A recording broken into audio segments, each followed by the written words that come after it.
ਤੇ ਜਿਹੜਾ ਗੇਟੂ ਅੰਦਰ ਆ ਗਿਆ ਤੇ ਨਾ ਗਿਆ ਵਾ ਮੈਂ ਲੈ ਕੇ ਹੀ ਜਾਣਾ ਉਹਦਾ ਜਵਾਬ ਹੈ ਡੰਡਾ ਹਾਜ਼ਰ ਏ।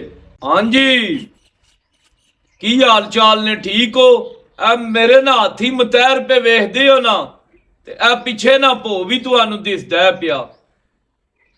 ਤਰੋਂ ਚੋਂ ਘਰਾਂ ਨੇ ਨਾ ਭੋ ਲੈ ਗਿਆ ਜੀ, ਅਸੀਂ ਨਾ ਭੋਸ ਚ ਆਇਆ ਨਾ ਤੇ ਤੁਸੀਂ ਆਪਣਾ ਨਾ ਡਬਲ ਲੈ ਲਿਓ। ਉਹ ਡਬਲ ਤੇ ਡਬਲ ਨਾ ਲਿਆ, ਉਹ ਜਿਹੜਾ ਸਾਡਾ ਖੜਿਆ ਨਹੀਂ ਉਹ ਵੀ ਨਹੀਂ ਪਿਛਾ ਪੇ ਦਿੰਦੇ ਨਾ। ਮੈਂ ਕੋ ਰੱਤ ਕਢਾਈ ਏ ਜਾਂ ਠੇਕਾ ਲੈ ਲਿਆ ਹਰ ਸ਼ੈ ਦਾ, ਪੱਠੇ ਨੇ ਤੇ ਇਥੋਂ ਪਾਈ ਆ, ਜੇ ਮੁੰਜੀ ਏ ਤੇ ਇਥੋਂ ਲਈ ਆ। ਉਹ ਰਹਿੰਦੀ ਖਹਿੰਦੀ ਕਸਰ ਭੋ ਤੇ ਵੀ ਕੱਢ ਛੜੀ ਜੇ।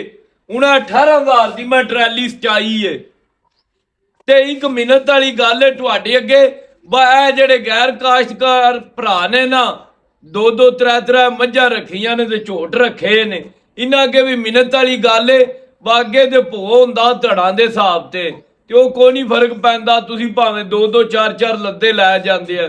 ਹੁਣ ਐਡਾ ਮਹਿੰਗਾ ਭੋ ਏ, ਫਿਰ ਉਹ ਟਰਾਲੀਆਂ ਨਾਲ ਆਉਂਦਾ ਅੰਦਰ ਕਰਨ ਵਾਲੇ ਨੇ ਜਿਹੜੇ, ਉਹ ਫੀਡ ਟਰਾਲੀ 1500 ਰੁਪਈਆ ਲੈਂਦੇ ਨੇ।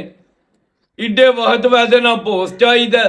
ਤੁਸੀਂ ਨਿੱਤ ਪੱਲੀ ਕੱਛੇ ਲਾਈ ਹੁੰਦੀ ਏ ਤੇ ਅੱਲਾ ਤੇਰੀ ਯਾਰੀ ਅਸਲਾਮ ਅਲੈਕਮ ਆ 2 ਪੱਲੀਆਂ ਭੋ ਦੀਆਂ ਦਿਓ ਤੇ ਕੋ ਥੋੜਾ ਜਿਹਾ ਹੱਥ ਟੁੱਟੇ ਤੇ ਨਹੀਂ ਜਿਆਣ, ਥੋੜੇ ਜਿਹੇ ਹੱਥ ਪੈਰ ਲਾ ਲਿਆ ਕਰੋ, ਮਿਹਰਬਾਨੀ ਕੀਤਾ ਕਰੋ। ਤੇ ਭਾਵੇਂ ਭੋ ਤੇ ਕੋਈ ਕਿੱਲਾ ਵੀ ਵੱਢ ਲਿਆ ਕਰੋ। ਇਹ ਕੰਮ ਹੁਣ ਛੱਡ ਦਿਓ, ਇਹ ਨਹੀਂ ਹੁਣ ਵਾਰਾ ਖਾਂਦਾ। ਤੇ ਜਿਹੜੇ ਇਹਨਾਂ ਨੂੰ ਇਹ ਮੇਰੀ ਵੀਡੀਓ ਨਹੀਂ ਆਪਣੀ, ਉਹ ਇਹ ਮਤੈਰ ਵੇਖ ਲੈਣ। ਹੁਣ ਜਿਹੜਾ ਭੋ ਲੈਣ ਆਇਆ ਨਾ ਗੇਟੂ ਅੰਦਰ ਹੋ ਗਿਆ, ਚਲੋ ਗੇਟੂ ਬਾਹਰ ਤੇ ਜਿਹਨੇ ਖਲੋ ਕੇ ਮੰਗ ਲਿਆ ਨਾ ਉਹਨੂੰ ਤੇ ਰਸਮੀ ਨਾ ਹੋਵੇ ਦੀ। ਤੇ ਜਿਹੜਾ ਗੇਟੂ ਅੰਦਰ ਆ ਗਿਆ ਤੇ ਨਾ ਗਿਆ ਵਾ ਮੈਂ ਲੈ ਕੇ ਹੀ ਜਾਣਾ, ਉਹਦਾ ਜਵਾਬ ਹੈ ਡੰਡਾ ਹਾਜ਼ਰ ਏ।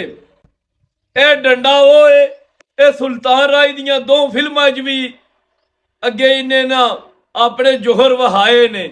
ਤੇ ਲਿਹਾਜ਼ਾ ਮਿਹਰਬਾਨੀ ਕਰਿਓ, ਮੈਂ ਅੱਜ ਤਾਈਂ ਚਿੜੀ ਨੂੰ ਵੀ ਨਹੀਂ ਮਾਰਿਆ। ਤੇ ਜ਼ਰਾ ਬਚ ਬਚਾ ਕੇ ਨਾ ਆਪਣੀ ਇੱਜ਼ਤ ਵੀ ਮਹਿਫੂਜ਼ ਰੱਖਿਓ ਤੇ ਜ਼ਰਾ ਮੇਰੇ ਵੱਲੋਂ ਵੀ ਨਾ ਕੋਈ ਮੇਰੇ ਵੀ 4 ਕੱਖ ਰਹਿਣ ਦਿਓ।